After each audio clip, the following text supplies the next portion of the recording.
Not only was Ray a husband, father, practicing attorney in the area, he was a dedicated public servant and worked tirelessly as an advocate for public education. Gone but not forgotten. Tonight, education leaders in Horry County held their first school board meeting without one of their own.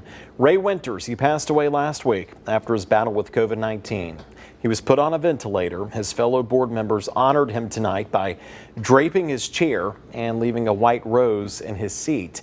And one of the big things discussed at tonight's meeting, whether or not school board members were in favor of enacting a mask mandate all across the district. And at the meeting, some board members expressed their desire to have a mask mandate, something several parents at the meeting had comments about.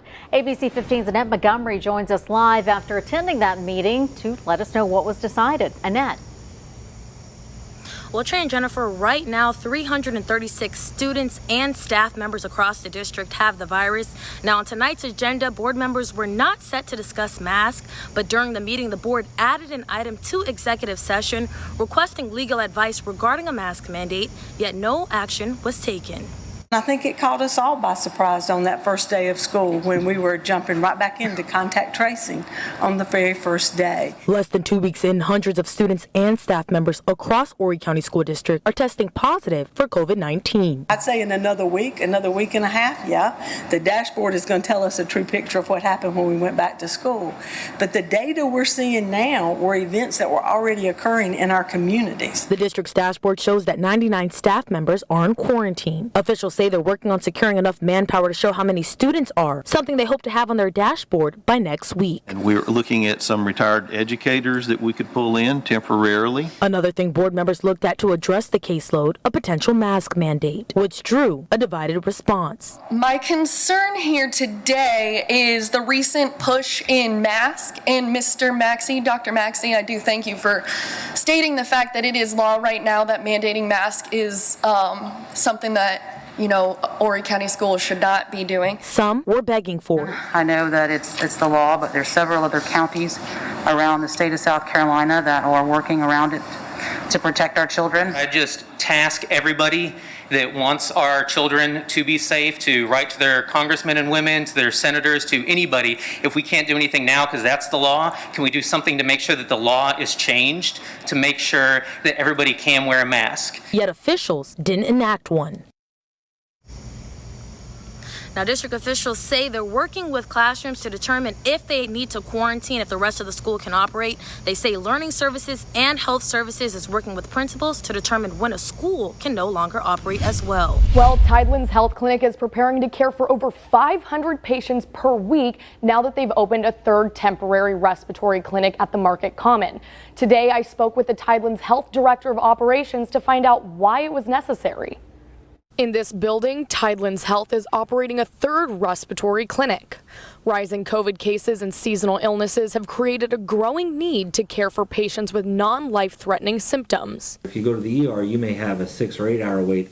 The urgent cares we've set up are very convenient. Usually you're walking straight in, getting seen, and walking straight out, and getting the time you need to be taken care of while you're coming in.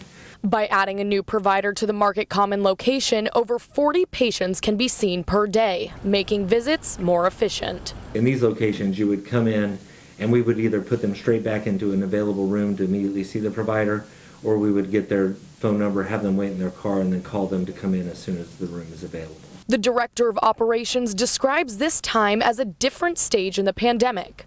With fewer mask policies and less social distancing, COVID isn't the only thing they're treating. The season for flu, RSV, and strep are here. I mean, it's normal this time of the year anyway, and there's not really a way to differentiate, do you have COVID or do you have the flu, unless you come and see us and we test you and things of that nature. So that's another reason to set up these respiratory symptom clinics, is because they all have very similar symptoms. Tidelands Health is asking their patients to make appointments and take advantage of the clinics or their primary care doctors. They hope this will shorten ER wait times and allow doctors to focus on those who need extensive care. For that new memo from the State Department of Education, it opens up the possibility for parents to make a request for mask wearing for those who take part in their child's individual education plan.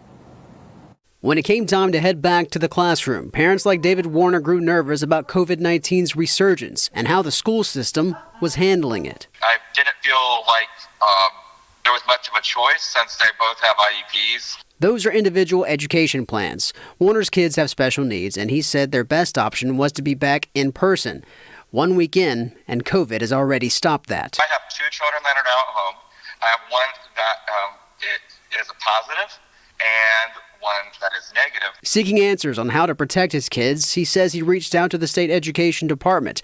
Their reply was this memo sent late last week to school special education directors and superintendents. I think that makes it clear that if you have a child that has a disability that may have some kind of comorbidity or something like that, it's possible that you could get your IEP team to basically enforce masks. Officials said, quote, there are instances where the consideration of mask mandates is necessary when a parent or team requests it around the specific child. Now, also, state officials said when it comes to deciding if a mask request can be made, it cannot rely solely on, quote, state and or local across the board policies, procedures, practices, and prohibitions. Parents need to go online, read it, understand what their rights are. Hopefully there'll be more things in the future that will happen to be able to other than a memo.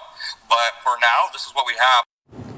Now, both of Warner's kids are under the age of 12 and they cannot receive a COVID-19 vaccine. And he says he plans to review that memo carefully and weigh his options for when his kids can come back to the classroom if he plans to request that his teachers wear a mask at that time.